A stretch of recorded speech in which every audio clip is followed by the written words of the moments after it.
A 7-year-old girl pointed at a stranger's tattoo and said 5 words that froze an entire table of former Navy SEALs.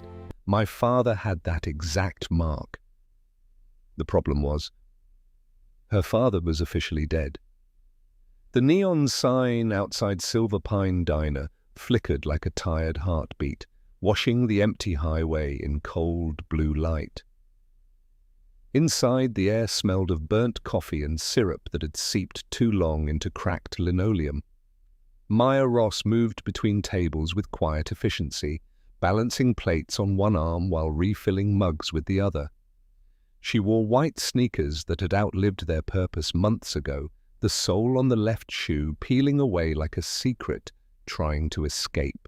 It was nearly 8 in the evening, that slow hour when truck engines hummed in the distance and conversations softened into murmurs. In the corner booth, 7-year-old Lena Ross sat, surrounded by crayons and a workbook filled with careful handwriting. Her backpack leaned against the seat, stitched with patches Maya had sewn over worn fabric. "Mama, I finished my math," Lena said, holding up a page with shy pride. "Good job, baby. Let me see when I'm done with table 4, Maya replied, her voice warm but edged with fatigue.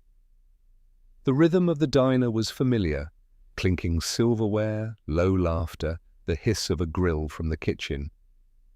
It was the kind of routine that held Maya together, a structure she clung to after years of living quietly, carefully, never drawing attention. Photographs on the wall behind the counter showed only 2 faces, hers and Lena's. There was no space for the man who existed only in memories locked away behind silence. The bell above the door chimed.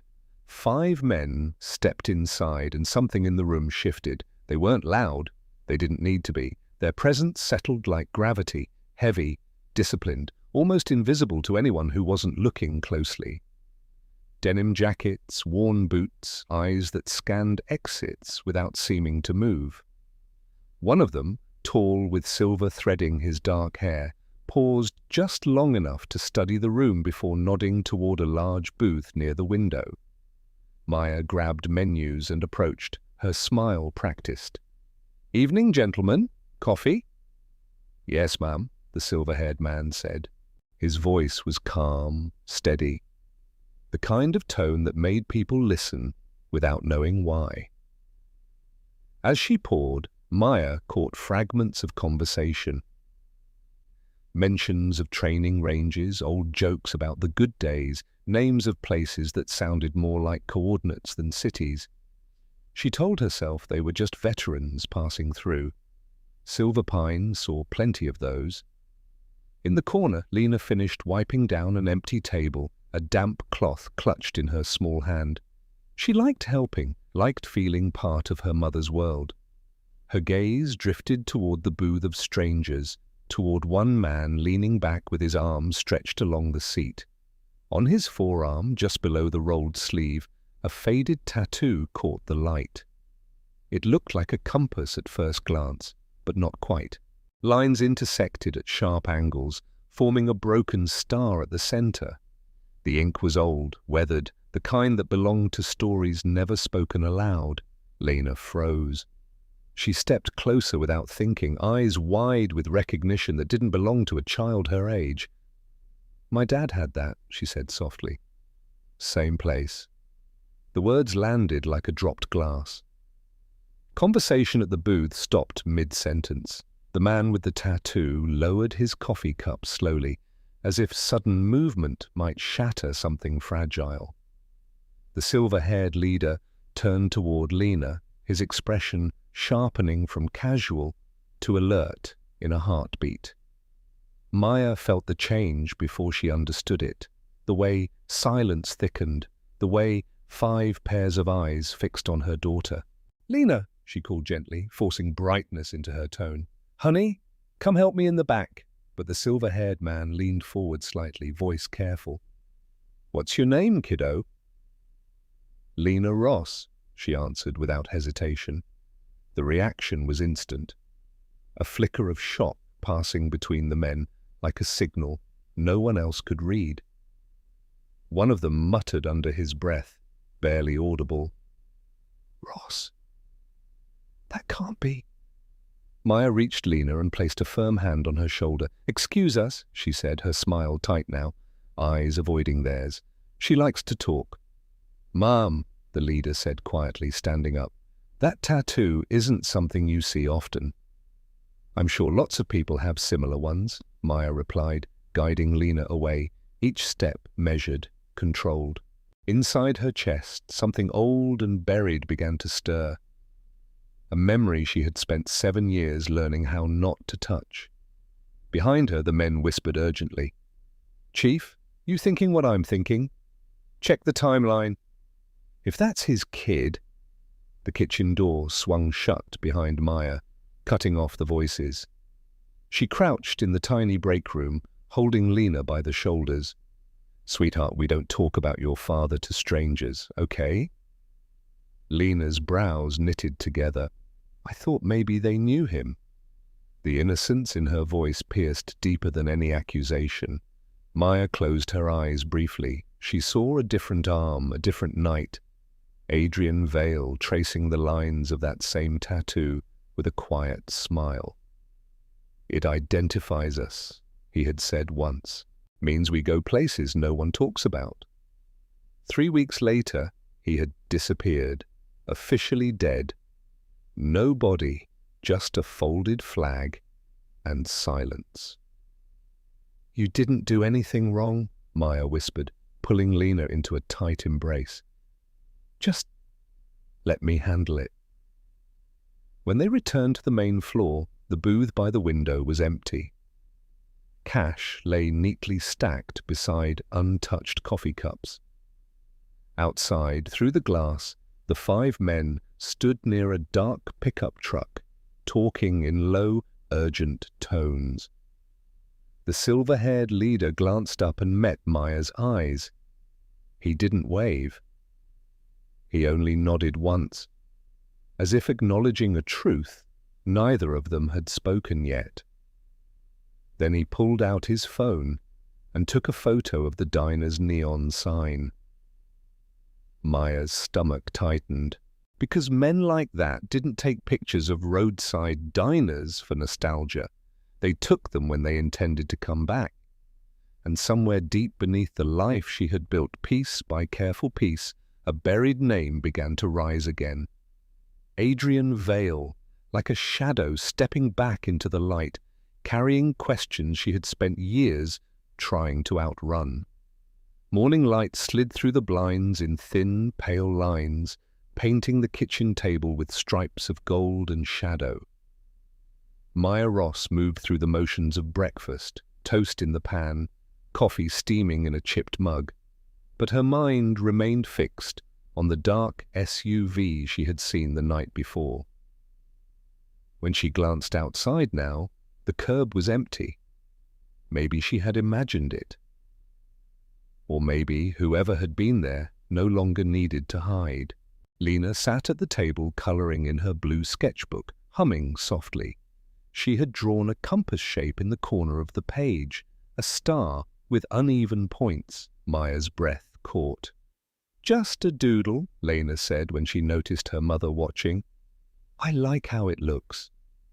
Maya nodded, forcing calm into her voice. "Finish your breakfast, sweetheart. The bus will be here soon." Routine steadied her hands, hair braided, lunch packed. A kiss on Lena's forehead before the girl skipped down the stairs toward the waiting school bus. For a few minutes, the world felt almost normal again, until the bell above Silver Pine Diner rang. The lunch crowd had barely started to gather when the door opened and a single figure stepped inside. Riker Cole. He wore a simple blue shirt today, sleeves rolled to the elbow, but the same quiet gravity surrounded him. His gaze found Maya immediately. Not intrusive, not demanding, just steady. Maya's first instinct was to retreat into the kitchen and pretend she hadn't seen him. Instead, She grabbed a coffee pot and walked toward the counter. "What can I get you?" she asked, her tone professional, distant. "Coffee's fine," he said, sliding onto a stool. "Black," she poured without meeting his eyes. "I didn't come here to cause trouble," he added quietly. "I came because I think your family might be in danger." Maya set the pot down a little harder than intended. "That's a serious claim to make to someone you don't know." "I knew Adrian Vale," Riker replied simply. The name struck like a stone dropped into still water. Maya's shoulders stiffened, but she didn't respond. He continued, voice calm but firm.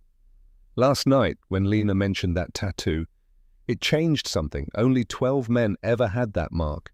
Adrian was one of them."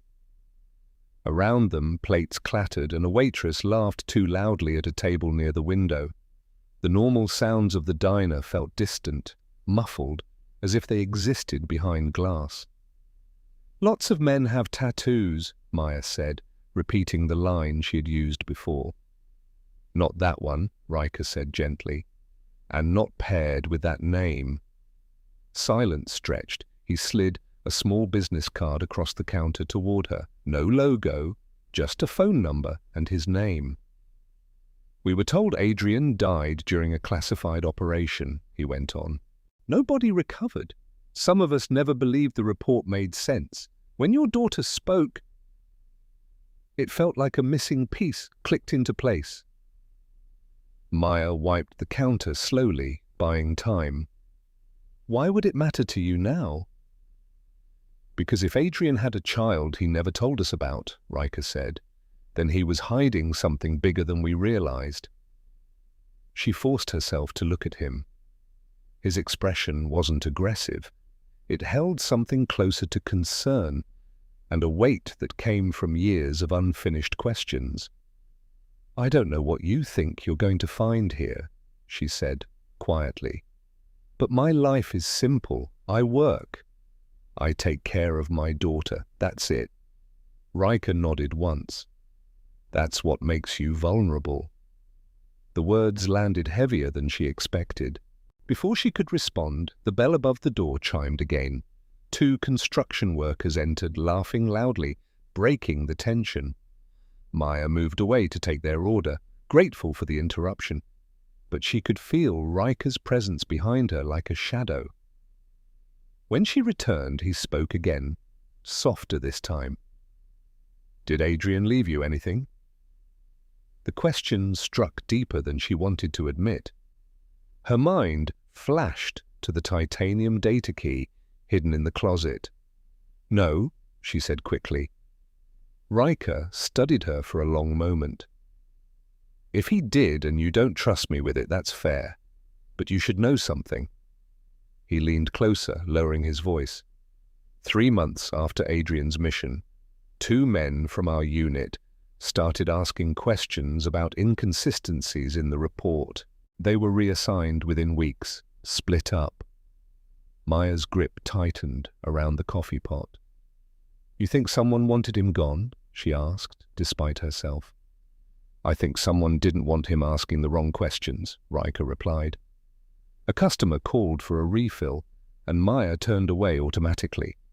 The simple action, pouring coffee, sliding a plate across the counter, felt surreal, as if she were playing a version of herself while her real thoughts raced somewhere else.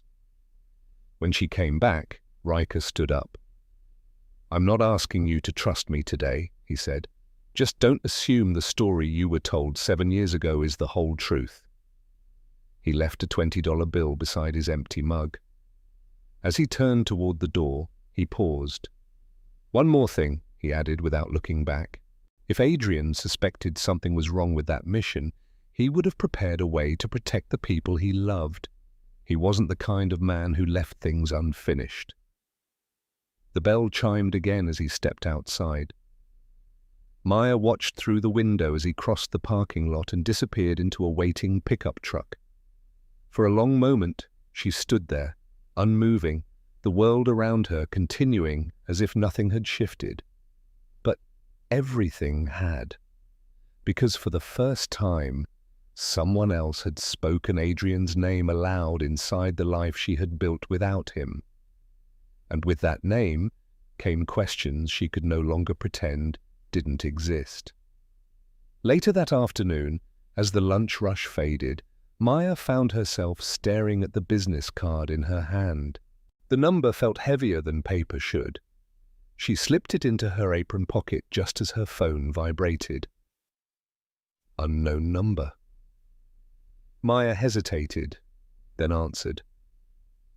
"Hello?" A crisp female voice responded. "Ms. Ross, this is Elena Cross. I'm an investigative journalist. I believe we need to talk about Adrian Vale." Maya's breath stalled.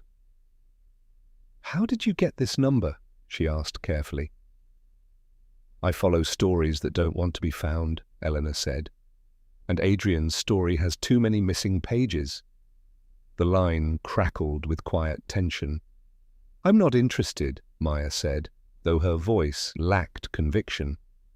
"Then let me say one thing before you hang up," Eleanor replied. "When systems bury the truth, the safest place for it is sometimes in the open." The words lingered long after the call ended. Maya set the phone down slowly, her reflection faint in the diner's chrome napkin holder. Outside, clouds gathered over the highway, turning the afternoon light grey. Somewhere between the business card in her pocket and the journalist's voice in her ear, Maya realized the life she had built on silence was beginning to fracture. And back in her apartment, hidden behind winter coats, a small titanium key waited patiently, holding answers that might finally explain why Adrian Vale had vanished, and why so many people suddenly wanted to know what he left behind. The rain began just after sunset, a thin silver curtain that blurred the neon glow of Silver Pine Diner into wavering streaks of blue. Maya Ross wiped down the last table of her shift with slow, deliberate movements, trying to quiet the restless thoughts that had followed her all afternoon. Riker Cole's words lingered like an echo she couldn't silence. Adrian wasn't the kind of man who left things unfinished. Outside, headlights slid across the windows. Each passing car made her glance up, searching for shapes she didn't want to recognize. She hated how quickly fear had returned, how easily the careful peace she had built had unraveled in a single day. When she finished closing duties, she gathered her bag and stepped into the rain. The highway smelled of wet asphalt and distant pine. Lena waited under the diner's awning with a book pressed against her chest, her small sneakers splashing through shallow puddles as she ran to her mother. "Marco gave me pie," Lena said, smiling up at her. "That man spoils you," Maya murmured, forcing warmth into her voice. She took Lena's hand, feeling how small and steady it was inside her own. The bus ride home felt longer than usual. Rain streaked across the glass, distorting reflections into ghost-like shapes. Maya caught herself checking every stop, every stranger who boarded. By the time they reached their building, the storm had softened into a whisper. Inside the apartment, routine returned in quiet rituals. Homework spread across the kitchen table, pajamas folded at the foot of Lena's bed, a bedtime story read in a low voice that masked the tension coiled in Maya's chest. "Are you scared, Mama?" Lena asked suddenly, her eyes too perceptive for her age. Maya paused. "Why would you think that?" "You keep looking at the door," Lena said simply. Maya brushed a hand through her daughter's braids. "I'm just tired." Lena studied her for a moment, then nodded and curled under the blanket. Within minutes, sleep claimed her. The apartment fell silent. Maya stood in the doorway, listening to the rain tap softly against the window. For a long time she did nothing, fighting the urge to revisit the past she had kept locked away. But silence had begun to feel like a lie. She crossed the room slowly, her footsteps soft against the worn floorboards, and opened the closet. Coats shifted aside. The metal case waited exactly where she had left it. Her hands trembled slightly as she pulled it forward and set it on the bed. The lock clicked open with a sound that felt too loud for such a small room. Photographs, letters, and the titanium data key. She held it up to the dim light, watching its surface catch faint reflections. Insurance, Adrian had called it. 7 years she had honored his request, never opening it, never asking what truth he had hidden inside. Tonight the promise felt heavier. Her phone vibrated on the nightstand. Unknown number. Maya hesitated before answering. "Hello?" The voice on the other end was male, calm, professional, too polished to belong to a stranger calling at random. "Ms. Ross, this is Lieutenant Commander Hale from Naval Personnel Command." Her stomach tightened. "Yes?" "I understand certain individuals have been making inquiries regarding Adrian Vale," he said, his tone carefully neutral. "I want to assure you that his service record and circumstances of death are fully documented. We recommend you avoid engaging in unofficial investigations that could compromise classified operations." The message was wrapped in courtesy, but its meaning was unmistakable. "Back off." "I didn't ask anyone to investigate anything," Maya replied quietly. "I'm glad to hear that," he said. "Adrian Vale died honorably. Sometimes reopening old wounds only causes unnecessary pain." The line went dead. Maya stared at the dark screen, her reflection faint and distorted. The call felt less like reassurance and more like a warning disguised as sympathy. She placed the phone down slowly. Across the room, rain traced thin lines along the window pane. The apartment felt smaller, as if the walls had drawn closer while she wasn't looking. Her gaze returned to the titanium key in her hand. If nothing was wrong, if Adrian's death had truly been simple and honorable, why would someone call to remind her not to look deeper? The question settled heavily in her chest. She walked to the kitchen and sat at the small table, the key resting between her fingers like a decision waiting to be made. Memories pressed in from all sides. Adrian's quiet smile, the way he had looked at her the night he left, the unfinished sentence he had never spoken aloud. "If I don't come back." Maya swallowed hard. Her laptop sat on the counter, closed and silent. Opening it felt like crossing a line she couldn't step back from. She reached toward it, then stopped. Her hand hovering in mid-air. Lena shifted in her sleep down the hall, a soft rustle that brought Maya back to herself. Protecting her daughter had always been the reason for silence, but maybe silence was no longer protection. Slowly, she closed her eyes and exhaled. Instead of plugging in the data key, she wrapped it again in cloth and returned it to the metal case. Not yet. She needed to understand more before breaking the promise she had made. The lid shut with a quiet, metallic click. Maya pushed the case back into its hiding place, though the motion felt different now, less like burying the past and more like delaying the inevitable. Her phone buzzed again. A text message this time. Riker Cole. "Someone contacted you tonight, didn't they? Be careful. When they start calling directly, it means they're nervous." Maya stared at the screen. "How do you know?" she whispered to the empty room. Outside, thunder rolled faintly over the highway. For the first time since Adrian disappeared, she realized she wasn't standing at the edge of a memory anymore. She was standing at the beginning of something dangerous. A path that might finally reveal why he had vanished and why people with polished voices and hidden agendas wanted her to stop asking questions before she even began. Maya turned off the kitchen light and stood for a long moment in the darkness, listening to the rain fade into silence. Somewhere beyond the quiet walls of her apartment, forces she didn't fully understand were already moving, and by morning the choice she had delayed, to stay silent or to uncover the truth Adrian had left behind, would no longer belong to her alone, because someone else was already looking for the key she kept hidden. Morning arrived grey and heavy, clouds pressing low against the skyline, as if the world itself were holding its breath. Maya Ross stood at the kitchen sink, watching rainwater slide down the glass, her mind replaying the phone call from Naval Personnel Command over and over.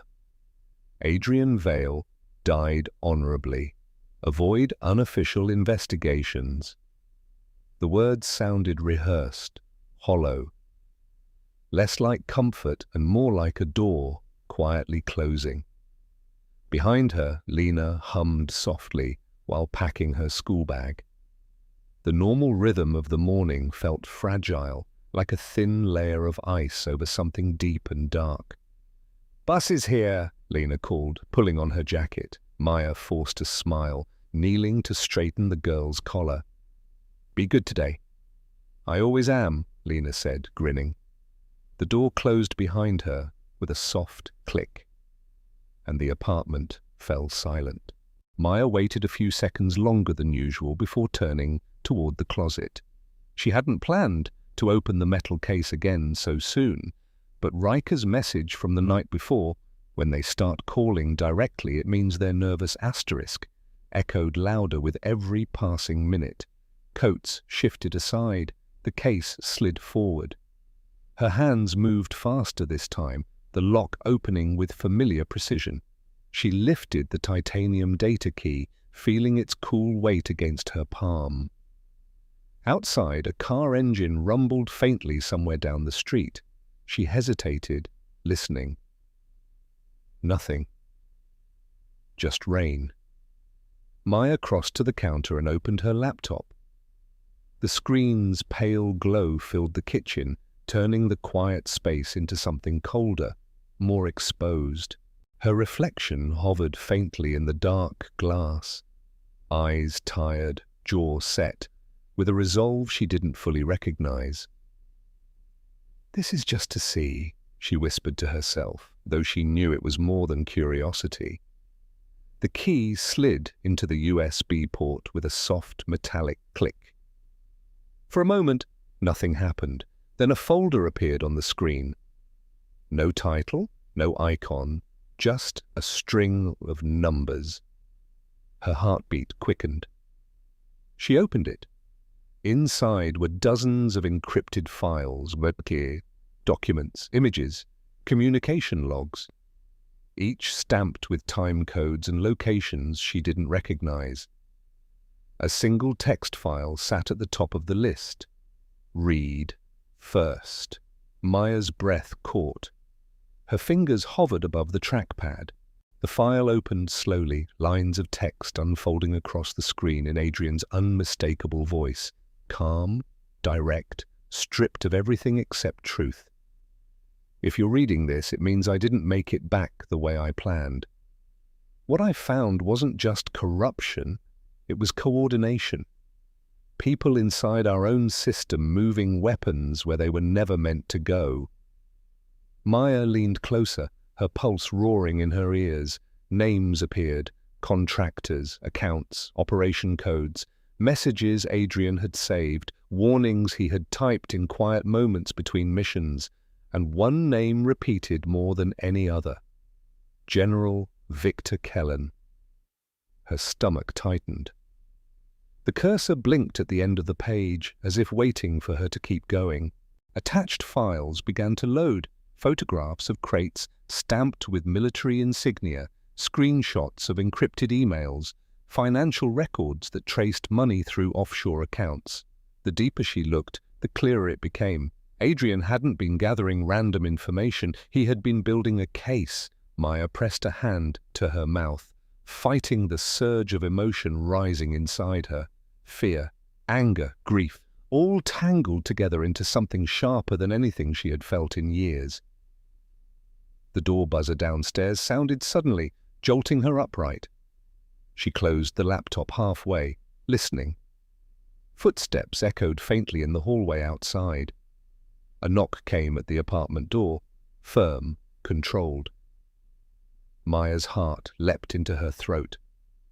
She moved silently toward the peephole. Riker Cole stood outside, rain dampening the shoulders of his jacket. His posture was relaxed, but his eyes carried urgency. She hesitated, then opened the door just enough to speak.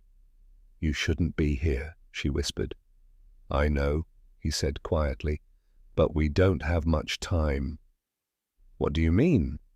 "Someone accessed a military database this morning looking for you," he replied. "And it wasn't us." Cold spread through her chest. Maya stepped aside reluctantly, letting him enter.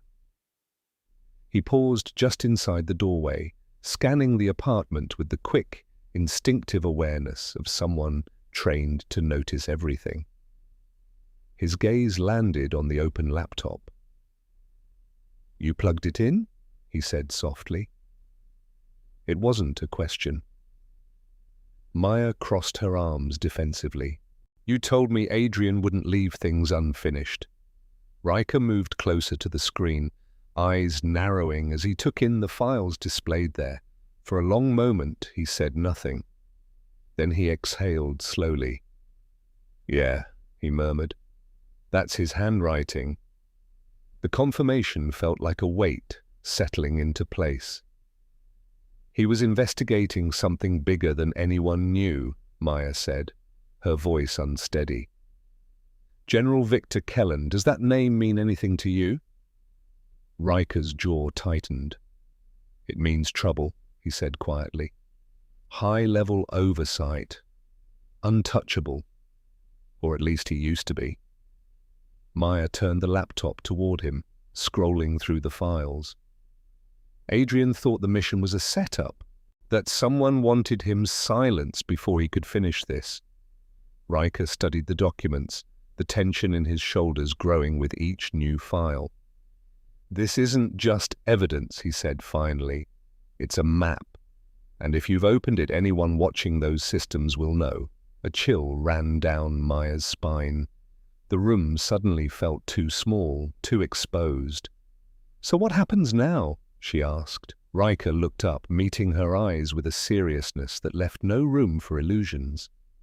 "Now," he said quietly, "we assume you and Lena aren't invisible anymore." Outside, a car door slammed somewhere down the street. Maya's gaze drifted toward the window, unease tightening in her chest. For years she had lived quietly enough to avoid attention, but the moment Adrian's files came back to life, that silence shattered, replaced by the unmistakable sense that the past was no longer waiting patiently behind her. It was moving toward her, and this time it wasn't coming alone. Because someone had just learned she finally opened the door Adrian left behind. The rain had stopped, but the air inside Maya Ross's apartment still felt heavy, charged with something unseen. Riker Cole stood by the window, watching the street below with quiet intensity, while Maya stared at the laptop screen, Adrian's files still open like a wound she couldn't close. For a long moment, neither of them spoke. "You shouldn't have opened it alone," Riker said finally, his voice low but not accusing. "I didn't plan to," Maya replied, "but they called me last night. They wanted me to stop before I even started looking. That means Adrian was right." Riker didn't argue. He watched a black sedan roll slowly past the building, then disappear around the corner. Only when the street fell quiet again did he turn back toward her. "What exactly did you see?" he asked. Maya scrolled through the files, showing him the messages Adrian had left, timestamps, encrypted emails, the repeated references to General Victor Kellen. Each page felt heavier than the last, as if the truth itself had weight. Riker exhaled sharply when he reached the financial logs. Adrian wasn't just documenting misconduct, he murmured. He was building a case strong enough to bring down someone with real power. And someone killed him for it, Maya said. Riker hesitated. Or someone tried. The words hung in the air. Maya blinked. What do you mean? He leaned against the counter, arms crossed, choosing his words carefully. No body was ever recovered. The official report always felt incomplete. Too clean. Too fast. Hope flared briefly in her chest before she forced it back down. Don't do that, she whispered. Don't give me something that isn't real. I'm not, he said quietly. I'm saying there are pieces missing. And now that you've opened those files, whoever buried them will know the trail is alive again. Her gaze drifted to the door, to the thin walls that suddenly felt less like protection and more like paper. What do we do? She asked. Riker's expression hardened, shifting from concerned to tactical. First, you don't stay here tonight. Maya stiffened. I can't just disappear. Lena has school. I have a job. You also have a data key full of evidence that could dismantle a military command structure, he replied. That changes the rules. Silence stretched between them, thick with unspoken fear. Her phone buzzed on the counter. Unknown number. Maya hesitated before answering. Hello? Eleanor Cross, the voice said, calm, professional, unmistakable. I hope I'm not calling at a bad time. Maya glanced at Riker, who nodded slightly, urging her to put the call on speaker. What do you want? She asked carefully. I want to help you, Elena said. And before you hang up, let me explain why.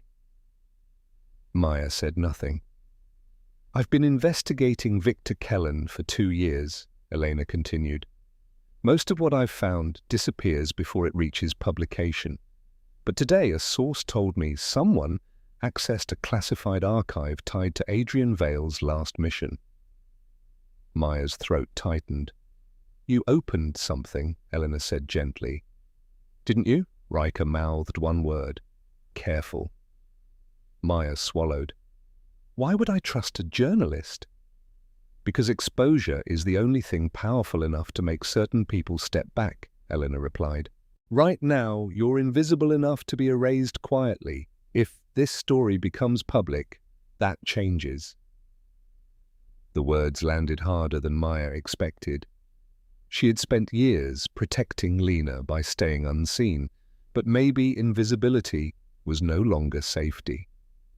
We need time, Maya said at last. You don't have much, Eleanor replied softly. The moment those files went live, you stepped into a story bigger than your life. The call ended. Maya stared at the dark screen, feeling the weight of decisions pressing in from every direction. Riker's warning, Elena's offer, Adrian's silent voice lingering in the files. Public exposure, she murmured. That's what she thinks will keep us safe. Riker didn't answer immediately.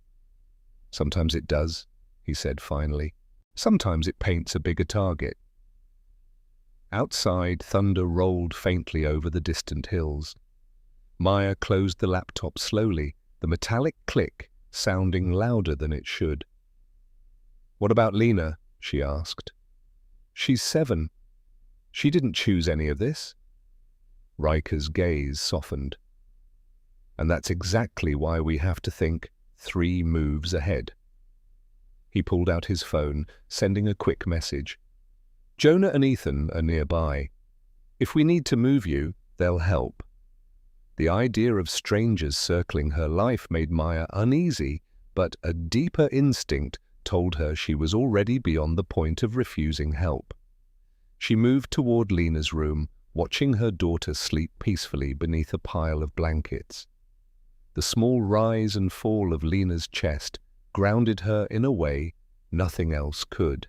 For years, Maya had believed silence was protection, but Adrian had left her a different kind of shield, one made of truth instead of hiding. When she returned to the kitchen, Riker stood waiting, eyes steady. "So," he said quietly, "what's your call?" Maya looked at the closed laptop, then at the titanium key resting beside it. The choice felt less like a decision and more like a line she had already crossed the moment she opened Adrian's files. "We don't run," she said softly, "but we don't stay blind either." Riker nodded once. "Then we move carefully," he replied. Outside, the streetlight flickered on as dusk settled over the city. Shadows stretched long across the pavement, blending together until it was impossible to tell where one ended and another began. Maya felt it then, not just fear, but a strange, steady resolve, because for the first time since Adrian vanished, she wasn't just surviving the past, she was stepping into it. And somewhere beyond the fading light, forces that had remained hidden for 7 years were already shifting, adjusting their plans, now that the truth had begun to surface again, and by morning, someone would make it clear just how dangerous that truth had become. Night settled over the city like a slow-moving tide, swallowing the last streaks of grey light outside Maya Ross's apartment. The air felt tighter now, heavy with a tension that hadn't existed a week ago, before a child's innocent words, before Adrian's files flickered back to life on a laptop screen. Lena slept curled beneath her blankets, one arm wrapped around her blue sketchbook.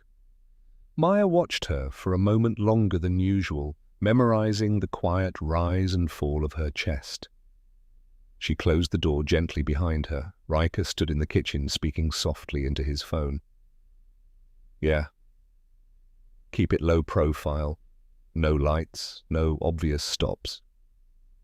He ended the call when he noticed Maya watching. "They're on standby," he said, "just in case."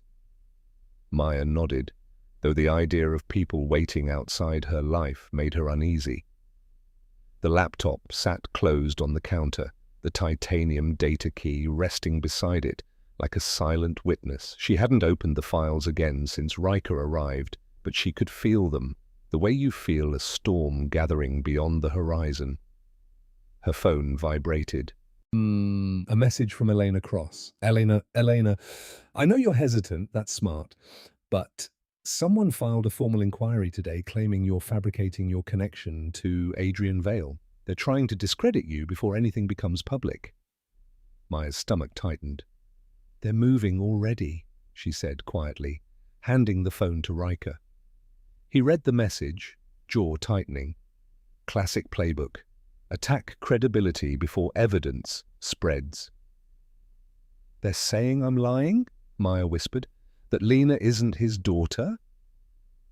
Riker didn't answer directly, and that silence told her enough. A knock sounded suddenly at the door. Soft, controlled. Maya froze. Riker moved without hesitation, stepping silently toward the entrance. He glanced through the peephole, then relaxed slightly. "Jonah," he murmured, opening the door. A tall man with dark skin and calm eyes stepped inside, water dripping from his jacket. Jonah Price carried himself like someone who understood quiet danger, his gaze sweeping the room before settling on Maya. "Ma'am," he said gently, offering a small nod. "Didn't mean to intrude, just making sure you're not alone in this." Maya managed a faint smile. "I guess that's becoming a theme." Jonah's eyes drifted briefly toward the laptop, then back to her.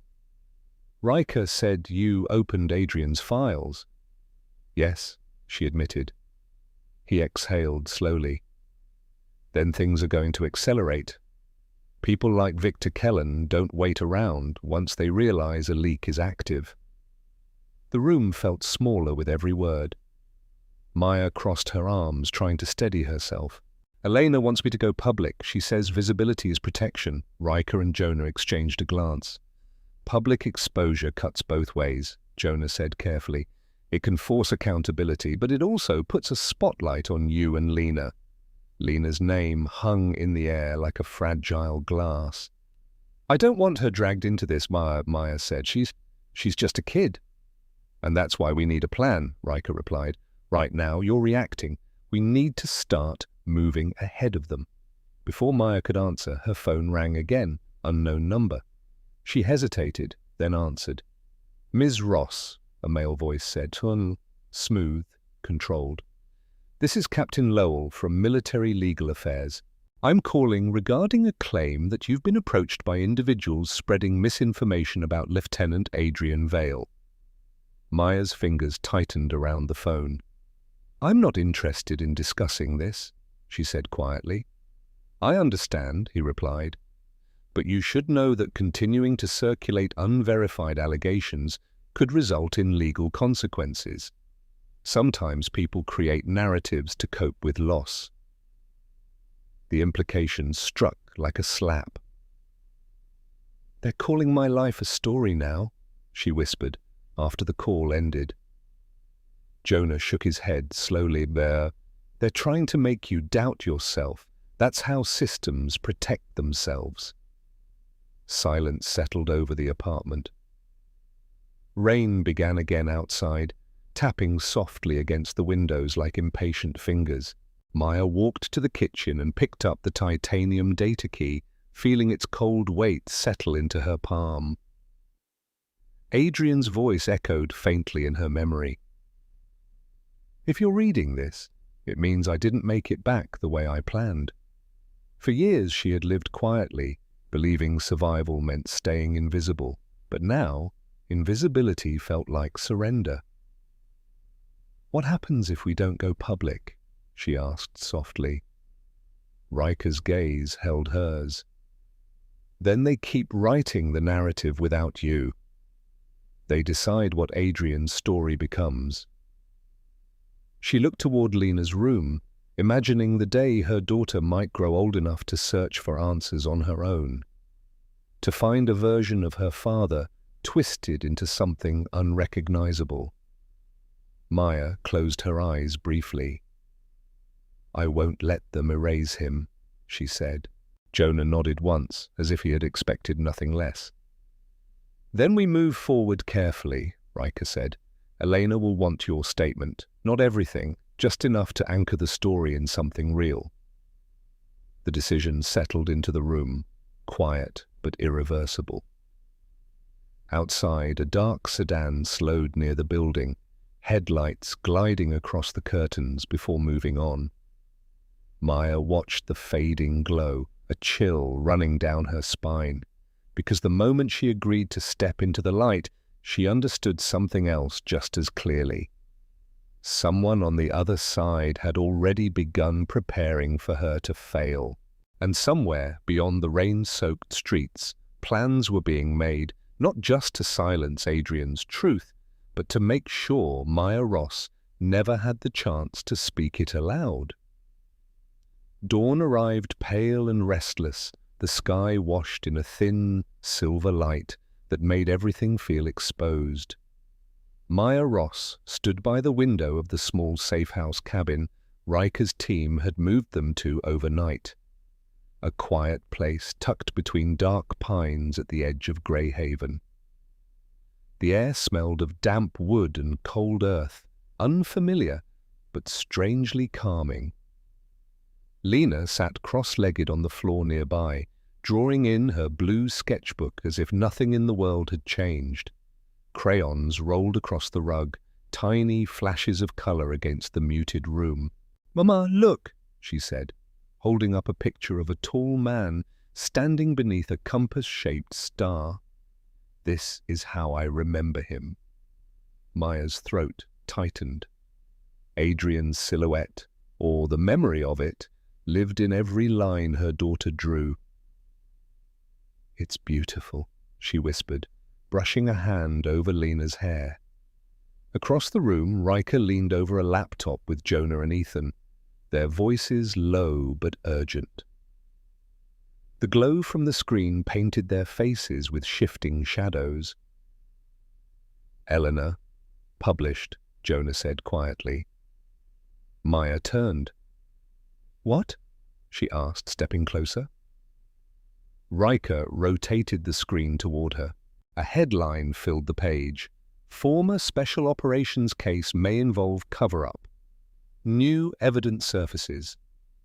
Below it, Elena Cross's article unfolded with careful precision.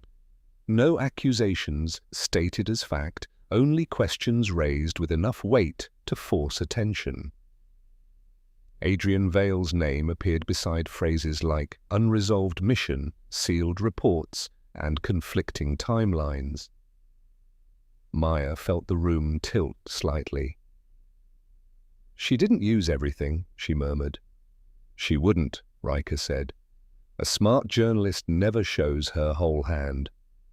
The article included a blurred image of the titanium key, enough to confirm a source existed, not enough to expose it completely.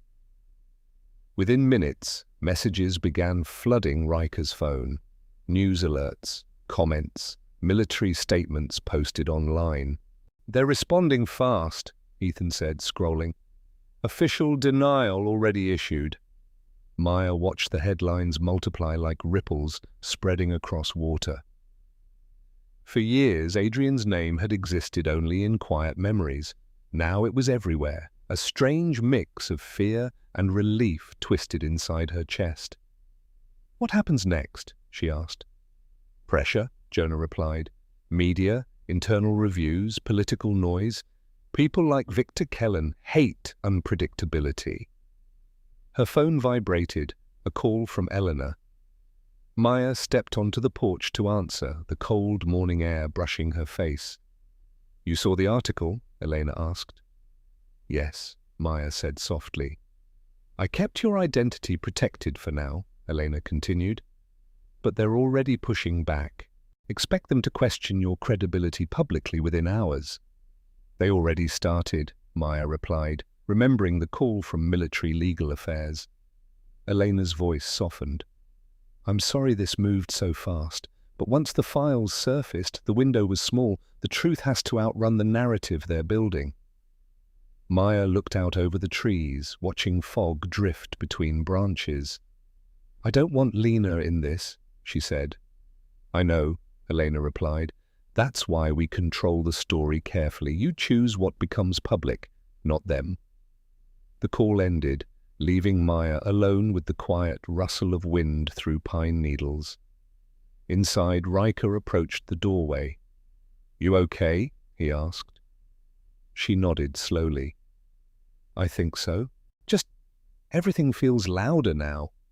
"That's what exposure does," he said gently. "It changes the battlefield." Maya leaned against the porch railing, watching sunlight struggle through the clouds. For a moment, hope flickered. Maybe Adrian's truth would finally be heard. Then Riker's phone buzzed sharply. He glanced at the screen, expression tightening. "What is it?" she asked. "Video footage just surfaced," he said. "A commentator claiming you fabricated the data key. They're pushing the narrative hard." Maya closed her eyes briefly. "They're trying to make me look unstable." "Exactly," Riker said. "If people doubt you, they won't look at the evidence." Lena's laughter drifted faintly from inside the cabin, a small, bright sound against the tension pressing in from all sides. Maya watched her daughter through the open door, safe for now, unaware of the storm building beyond the trees. "I won't hide forever," she said quietly. Riker studied her. "You don't have to decide everything today." But she already felt the shift inside herself. Silence had protected her once. Now it felt like surrender. She stepped back into the cabin, the warmth of the room wrapping around her like a fragile shield. On the laptop screen, Elena's article continued to spread, comments multiplying faster than anyone could control. Some people believed, some doubted, and somewhere out there, someone powerful was watching the story grow, calculating how to contain it before it moved beyond their reach. A sudden notification flashed across the screen. Breaking.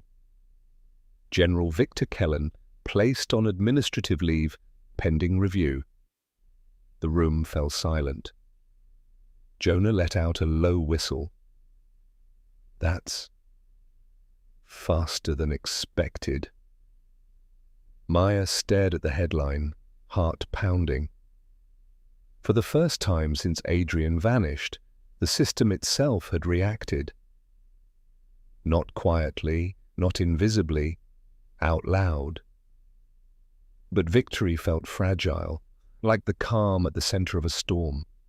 Because if Kellen had been forced into the open, he would no longer rely on silence to protect himself. He would fight back. And somewhere beyond the quiet cabin walls, forces far more dangerous than rumors or headlines were already shifting, preparing their next move now that Adrian's truth had stepped into the light. And by nightfall, Maya would learn that exposure didn't just bring allies, it also awakened enemies who preferred to stay unseen. The forest around the Greyhaven cabin felt different that evening, quieter, heavier, as if the trees themselves were listening. Maya Ross stood near the window watching fog gather between the branches, the faint glow of sunset fading into deep blue shadows. Inside, Lena sat at the small wooden table, carefully coloring a new drawing. Crayons tapped softly against the paper, while Ethan tried, unsuccessfully, to teach her a card game. Her laughter rose and fell, like a fragile thread holding the room together. For a moment, Maya let herself believe they were safe. Then Riker's phone buzzed sharply. He read the message once, then again, his expression tightening. "What is it?" Maya asked. Jonah leaned closer to see the screen. "Location hit," he murmured. "From one of our old contacts." Riker nodded slowly. "A man matching Adrian's profile has been seen in Greyhaven, early mornings, running the same trail every day." Maya's breath caught. The words felt unreal. Too heavy, too fragile to hold. "You think it's him?" she whispered. Riker didn't answer immediately. "I think it's enough to check." Hope flared inside her chest, sharp and painful. For 7 years she had buried the possibility, forcing herself to live as if Adrian were gone forever. Hearing his name now, not as a memory, but as a lead, made the world tilt. "When?" she asked. "Tomorrow at dawn," Jonah said. "We observe first, no direct contact." Maya nodded, though the idea of waiting felt impossible. That night, sleep refused to come easily. She lay awake listening to Lena's quiet breathing from the next room, her mind replaying every moment she had shared with Adrian, the way he laughed, the way he disappeared into silence before missions, the night he handed her the titanium key with eyes full of things he couldn't say aloud. "If I don't come back." The memory pressed harder now. Before dawn, Riker knocked softly on her door. "Time," he said. Greyhaven's streets were empty when they drove out, the sky just beginning to lighten with pale silver streaks. Frost clung to the edges of the road, crunching softly beneath their boots as they parked near a wooded trail. "Stay behind us," Riker told her gently. Maya nodded, her heart racing as they moved into the trees. The trail curved along a narrow ridge overlooking a frozen river, breath fogged in the cold air. Somewhere in the distance, footsteps approached, steady, rhythmic. Maya froze. A figure emerged from the mist, jogging at an even pace. Tall, broad shoulders, a dark hoodie pulled low. For a second, The world fell silent. Then he turned slightly, and the early light caught his face. Time stopped. The beard was new, the lines around his eyes deeper, but she knew him instantly. Adrian. Her breath left her in a shaky whisper. Adrian. Riker's hand touched her arm, grounding her. Wait, he murmured. Let him pass. The man ran past them without slowing, gaze fixed ahead, unaware of the eyes watching from the trees. Maya felt tears sting her eyes, a mix of relief and disbelief crashing together. He was alive. Real. Not a memory. But something about his posture felt guarded, distant, as if part of him still lived somewhere far away. They waited until he disappeared around the bend. Jonah exhaled quietly. That's him. Maya's knees felt weak. Why didn't he recognize me? She asked, voice trembling. Riker's expression softened. Because he wasn't looking for you. Not yet.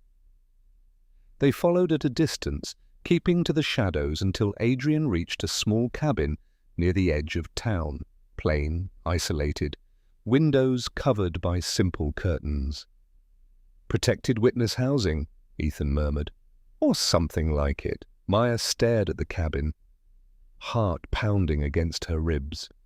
7 years of grief had led her here, to a place where Adrian Vale breathed the same cold air, walked the same ground, yet lived behind walls she couldn't cross. What now? She asked. Riker considered for a moment.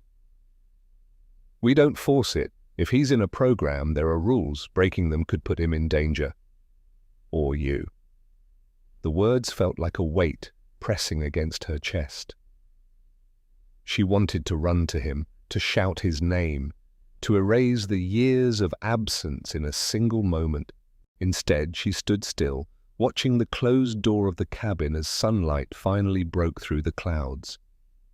Inside that quiet building was the man she had mourned, alive, breathing, but separated by secrets she still didn't fully understand. We need him to come to you, Riker said gently, not the other way around. Maya nodded slowly, though every instinct inside her screamed to move. As they turned back toward the car, she glanced over her shoulder one last time. The cabin looked ordinary, almost peaceful. Yet something about the way the curtains shifted hinted that Adrian had sensed them, even if he hadn't shown it. Back at the safe house, Lena ran into her arms the moment she returned. "Mama, you were gone forever," she said, laughing. Maya held her tightly, tears threatening to fall. "He's alive," she whispered into Lena's hair, though the words felt too fragile to say aloud. Outside, clouds gathered again, turning the sky dark with the promise of another storm. Finding Adrian should have felt like the end of the search. Instead, it felt like the beginning of something far more complicated. Because if he had been alive all this time, hidden behind a system designed to keep secrets, then the truth Adrian left behind wasn't just about corruption or betrayal. It was about survival. And somewhere beyond Greyhaven's quiet streets, the people who had once declared him dead were already learning that he had been found. And this time, they wouldn't allow the reunion to happen without a fight.